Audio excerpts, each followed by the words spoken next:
नमस्कार मीनाक्षी जी, आप सभी को वुमेन्स डे की बहुत बहुत बधाई हो। Happy women's day to all. बहुत सारी शुभकामना जी। मीनाक्षी जी, आप एक महिला हैं और ऐसा कि हम सब जानते हैं कि you are an empowered woman. तो आप हमें थोड़ा सा कुछ बताइए, आज वुमेन्स डे है, उसके बारे में कुछ बताइए कि आप कैसे सेलिब्रेट करना चाहती है वुमेन्स डे, और क्या वुमेन्स डे एक ही दिन सेलिब्रेट होना चाहिए या 365 दिन वुमेन्स डे होना चाहिए? देखिए, मैं मानती हूँ कि औरतों के लिए तो हर मिनट, हर घंटा, हर दिन, हर हफ्ता, हर महीना, पूरा साल होता है। लेकिन जब हम सेलिब्रेट करने की बात करते हैं तो मुझे लगता है कि जिस तरीके से हम साल में एक दिन अपना जन्मदिन सेलिब्रेट करते हैं, because we want to make a self feel special. हम साल में एक बार नवरात्र बहुत धूमधाम से मनाते हैं, माता रानी के 9 स्वरूपों की पूजा करते हैं, बल्कि भगवान को तो हम हर रोज मानते हैं, हर दिन उनको याद करते हैं, हर दिन उनका धन्यवाद करते हैं। लेकिन इसके बावजूद हम उन 9 दिनों को कुछ खास तरीके से सेलिब्रेट करते हैं। तो ठीक उसी तरह मुझे लगता है कि साल में एक दिन वुमेन्स डे सेलिब्रेट करना, वुमेनहुड को सेलिब्रेट करना, अपनी माँ को सेलिब्रेट करना, अपनी बहन को, अपनी बेटियों को, अपनी बहुओं को, अपनी फ्रेंड्स को सेलिब्रेट करना, ये एक सुखद अनुभव होता है। ये महसूस कराने का दिन होता है हर किसी को कि हम इस सोसाइटी में सिर्फ एक सर्विस प्रोवाइडर नहीं है, हम एक सपोर्ट की तरह सिर्फ काम नहीं करते हैं। ना सिर्फ जो कहते हैं ना कि एक बेटी जो है अपने पिता का गौरव होती है, एक पत्नी जो है अपने पति का सपोर्ट होती है, अपने बच्चों की नर्चरर होती है। तो सिर्फ एक भूमिका को हमें याद नहीं करना है, बल्कि हमें पूरी सोसाइटी को ये याद दिलाना है कि हम कितने महत्वपूर्ण हैं, और हम केवल सर्विस प्रोवाइडर नहीं है, बल्कि हम एक साथी हैं, एक पार्टनर हैं। जो ये जीवन का चक्र है, हम उसमें केवल एक सपोर्ट नहीं है। बिल्कुल सही कहा मीनाक्षी जी आपने कि हम एक पूरक हैं, हम कॉम्प्लीमेंट करते हैं। हम महिलाएं जो हैं वो कॉम्प्लीमेंट करती हैं मेन को और एक पूरक की तरह हैं। आपने बहुत सही कहा। आपके हिसाब से who is an ideal woman? Ideal woman, ये तो बहुत मुश्किल होगा मुझे शब्दों में ढालना इसकी परिभाषा, लेकिन जो अपने विचारों से स्वतंत्र हो, जो सही और गलत में भेद जानती हो, जो गलत अगर फैसले ले भी रही है तो फिर माफी मांगे और फिर वापस सही पथ की तरफ अग्रसर हो।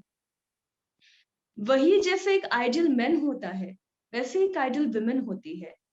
मुझे लगता है कि एक आइडियल वुमेन वो है जो विचारों से स्वतंत्र हो, जो शारीरिक रूप से स्वतंत्र हो, वो किसी सामाजिक बेड़ियों में ना बंधी हुई हो, वो किसी और के विचारों की वजह से खुद अपने आप को बदलना ना चाहती हो, जो जो सामाजिक पैमानों के आधार पर नहीं, बल्कि सही गलत और उसकी अपनी आत्मा क्या चाहती है। देखिए, हर किसी की आत्मा की आवाज होती है, चाहे वो पुरुष हो, चाहे वो महिला हो, चाहे वो कोई साधु संत हो या हमारे जैसे कोई कॉमनर हो। आत्मा की आवाज होती है और उसको सुनना बहुत जरूरी है। तो मुझे लगता है आइडियल वुमेन वो है जो अपनी आत्मा की आवाज को सुनती हो, जो सही गलत में भेद जानती हो, फिर वो चाहे किसी भी प्रोफेशन में हो। वो आपकी तरह एक सोशल वर्कर हो बरखा, या फिर वो मेरी तरह एक जर्नलिस्ट हो, चाहे वो एक आर्टिस्ट हो। मैं तो कहती हूँ भले ही वो एक हाउसवाइफ हो, एक हाउसवाइफ का किरदार, एक उसकी जिम्मेदारी बहुत बड़ी होती है। पूरे परिवार को एकजुट रख के आगे चलना। मैं अपनी माँ के मिसाल दूंगी, जो एक बहुत ही बड़ी क्लासिकल सिंगर हैं, she is an exponent, but still she is an housewife. वो अपनी जिम्मेदारियों को बहुत बखूबी निभाती है और उसमें खुशी महसूस करती है। तो it is about what you feel from inside, how your soul is liberated. तो मुझे लगता है कि आइडियल वुमेन वही है जो इन सारी भूमिकाओं में काम करते हुए भी अपनी आत्मा की आवाज सुने और उस पर आगे बढ़े। मीनाक्षी जी, आप एक मानी जानी जर्नलिस्ट हैं, आप घर भी देखती हैं, सब काम साथ साथ करती हैं, तो क्या आपको कोई प्रॉब्लम्स नहीं फेस करनी पड़ती, और ये सबके बीच में बैलेंस कैसे बनाती हैं? देखिए, प्रॉब्लम क्यों नहीं होती है और प्रॉब्लम किससे नहीं होती है? अब आप देखिए, आप आदमियों के अधिकारों के लिए अपनी संस्था चलाती हैं, तो क्या परेशानी आदमियों को नहीं होती? ठीक उसी तरह औरतों के चैलेंजेस कुछ अलग हैं। अब जैसे मैं एक एग्जांपल देती हूँ कि जब मैंने अपने करियर की शुरुआत की, तो लोगों को लगता था कि पता नहीं पॉलिटिकल शोज इन्हें करने चाहिए या नहीं करने चाहिए, किसी ऐसे हालात में इन्हें रिपोर्टिंग करनी चाहिए या नहीं करनी चाहिए जहाँ पे दंगा हो सकता है, फसाद हो सकते हैं, लड़ाइयाँ हो सकती हैं। लेकिन मैंने हमेशा से ये कहा कि आप मुझे मौका दें, ठीक उसी तरह जैसे आप इस इंडस्ट्री के पुरुषों को मौका देते हैं, और उसके बाद फिर आप देखें कि मैं उसे फुलफिल कर पाती हूँ या नहीं कर पाती हूँ। अगर मैं फुलफिल कर लेती हूँ, तो इसका मतलब मैं कैपेबल हूँ, मैं इस काम के लिए उपयुक्त हूँ। और अगर मैं नहीं कर पाती हूँ, तो आप अगली दफ़ा मुझे मौका ना दें। तो मैं ये मानती हूँ, चाहे आपकी प्रोफ़ेशनल लाइफ़ हो, चाहे आपकी पर्सनल लाइफ़ हो, आपको ये देखना होता है कि आप क्या चीज़ बहुत अच्छे से कर पाते हैं। अब मैं पर्सनल लाइफ़ की बात करती हूँ। जब मेरी शादी हुई, फिर मेरा बेबी हुआ, मेरी एक बेटी है 3 साल की, तो मुझे लगता था कि शायद मेरे लिए बहुत मुश्किल हो जाएगा ऑफ़िस और प्रोफ़ेशनल लाइफ़ में ऑफ़िस और पर्सनल लाइफ़ में बैलेंस करना, और बहुत चैलेंजिंग है। I salute to all the mothers, all the working ladies, the way they conduct, the way they manage home and they manage offices, because everybody faces the different challenges. But I'm so thankful that I have a very beautiful family. I have a very nice mother-in-law, father-in-law who takes care of my family, me also. But एक mother की responsibility एक mother ही fulfil कर सकती है। जो माँ प्यार दे सकती है, वो बच्चे की जरूरत को कोई और पूरा नहीं कर सकता। तो yes, I do face challenges. कभी कभी कॉम्प्रोमाइजेस करने पड़ते हैं, कभी प्रोफेशनल फ्रंट पे करती हूँ, तो कभी पर्सनल फ्रंट पे करती हूँ। तो it is a balance game, थोड़ा थोड़ा करके निभ रही है। जी जी, बहुत खूब आपने कहा। Very very satisfied. आपने बहुत बखूबी समझाया, लेकिन आपकी एक बात बहुत अच्छी लगी कि मैं अपनी कैपेबिलिटी प्रूव करते हुए आगे बढ़ी हूँ, और मैं चाहती हूँ कि जो भी हमारे को दर्शक देख रहे हैं या सुन रहे हैं, उनको पता होना चाहिए कि विमेन हो या जैसे मैन। मैं आपको एक बात बताती हूँ। कई सारी हाउसवाइफ्स होती हैं, क्योंकि मैं एक ऐसी फैमिली से आती हूँ जहाँ पे my mother was not a regular working woman. वो क्लासिकल म्यूजिक शोज करती थी, तो बीच बीच में उनके आउटडोर्स होते थे। वो भातखंड संगीत नाटक अकेडमी की सीनियर एग्जामिनर है, तो वो एग्जामिनेशंस के लिए बाहर आउटडोर किया करती थी। वहां से मैंने समझा कि आप कैसे अपने परिवार को साथ में रखते हुए अपने प्रोफेशनल रिक्वायरमेंट्स को पूरा कर सकते हैं। बस जरूरत ये होती है कि आपकी एक खूबसूरत फैमिली हो जो आपको समझे, और आपके अंदर इतनी क्षमता हो कि आप उन्हें समझा सकें कि आप अपने काम को कितना प्यार करते हैं। ऐसे आप अपनी इंडिविजुअलिटी कभी नहीं खोते हैं। आप काम भी कर सकते हैं, अपना परिवार भी संभाल सकते हैं, और थोड़ा थोड़ा दोनों तरफ से बैलेंस होता है।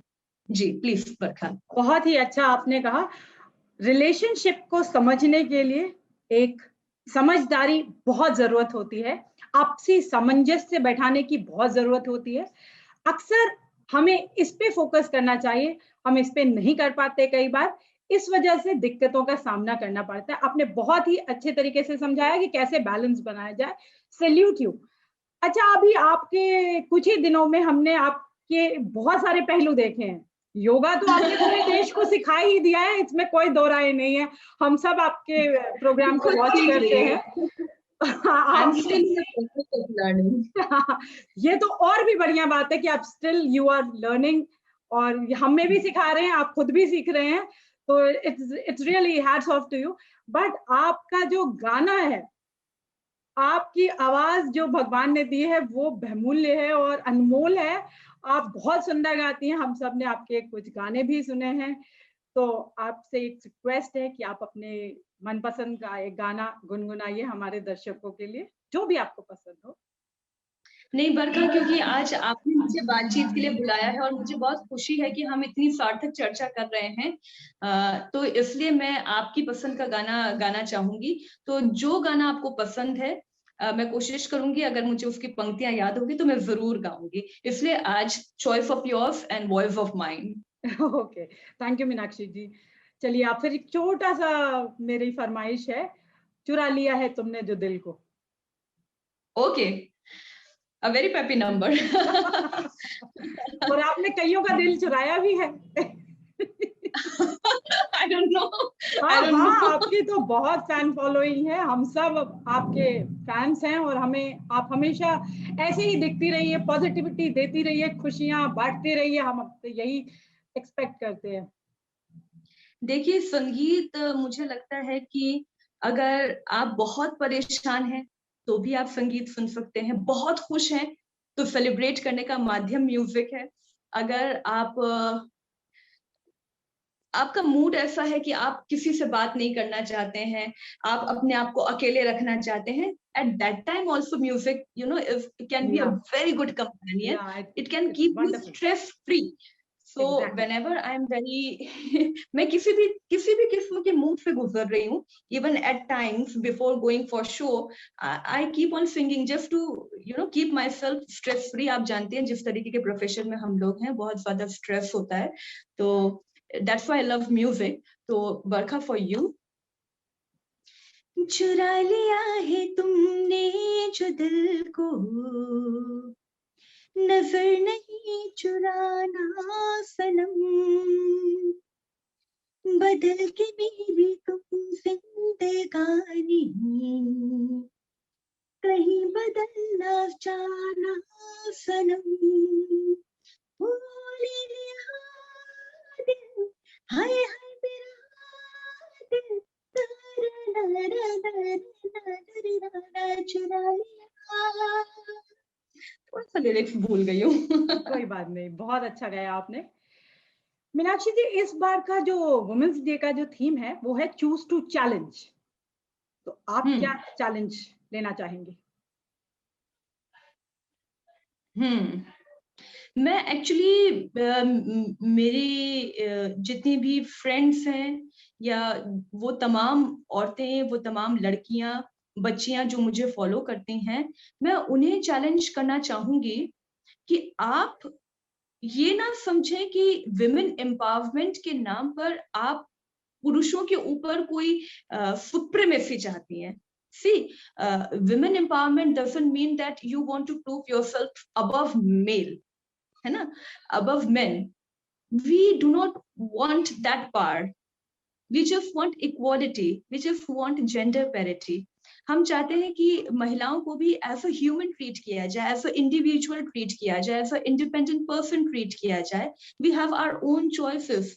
सो I just want to challenge women कि आप कहीं फेमिनिज्म की बात करते करते, आप कहीं इक्वालिटी की बात करते करते ये ना भूल जाएं कि हम दरअसल बात कर रहे हैं जेंडर पैरिटी की, जहां पर हमारी अपनी आवाज है, जहां पर हमारा अपना अपना मत है, और हम किसी और के कहने पर, चलाने पर नहीं चल रहे हैं। ठीक उसी तरह हमें किसी आदमी को, किसी मर्द को नीचा दिखाने की जरूरत नहीं है, सिर्फ अपने आप को बेहतर साबित करने के लिए। हम जानते हैं कि हम बहुत से मायनों में, शारीरिक संरचना हमारी ईश्वर ने ऐसी बनाई है कि हम माँ बन सकते हैं, हम इस पृथ्वी पर एक नया जीवन ला सकते हैं। दैट डजंट मीन कि पुरुषों को हम इस नजर से देखें कि वो दोयम दर्जे के मनुष्य हैं, इंसान हैं। So I just want to challenge all the women that आप अपने आप को बेहतर समझने के चक्कर में पुरुषों को कमतर ना समझें, हम सब बराबर हैं। बहुत बहुत अच्छा कहा आपने। आपको लगता है कि अभी जो हालात चल रहे हैं उसमें कोई एक बदलाव जो आप लाना चाहें महिलाओं के लिए, वो क्या बदलाव होगा?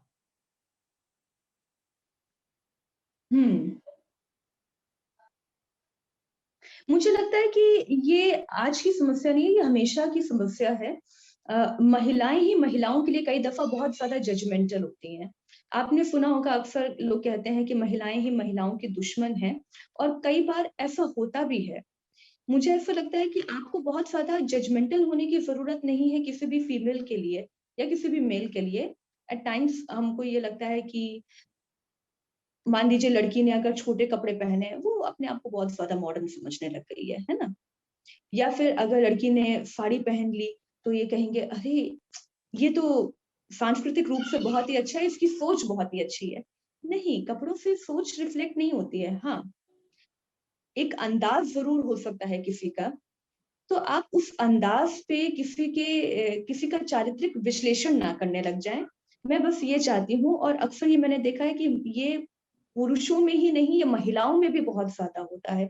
तो ये एक चेंज इस सोसाइटी में लाना बहुत जरूरी है, जहां पर आप महिलाओं को उनके कपड़ों से जज ना करें। Don't be judgmental, don't be judgmental for female और फॉर मेल। फीमेल्स के मामले में ये ज्यादा होता है कि लोग बहुत जल्दी एक सांचे में, एक खांचे में किसी भी महिला को ढालने की कोशिश करते हैं। ये नहीं होना चाहिए। Last but not the least, message क्या होना चाहिए वुमेन्स डे के लिए आपकी तरफ से?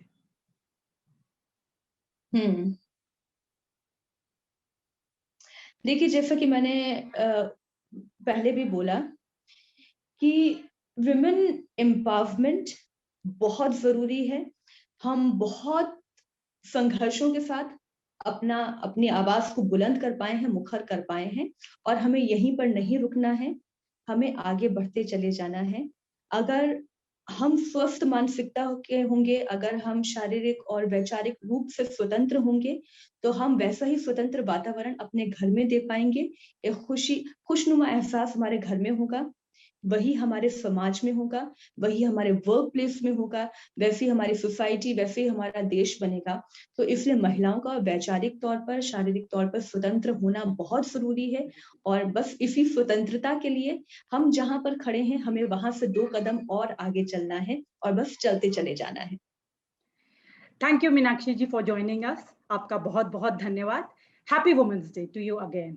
Thank you so much, thank you so much. I wish हमारी पिछली बातचीत भी बहुत खूबसूरत तरीके से हो पाती, लेकिन कोई बात नहीं। फिर कभी ये बातचीत भी बहुत सार्थक रही। मुझे बहुत खुशी हुई आपसे बात करके। Thank you so much. Bye Meenakshi. Thank you, bye bye.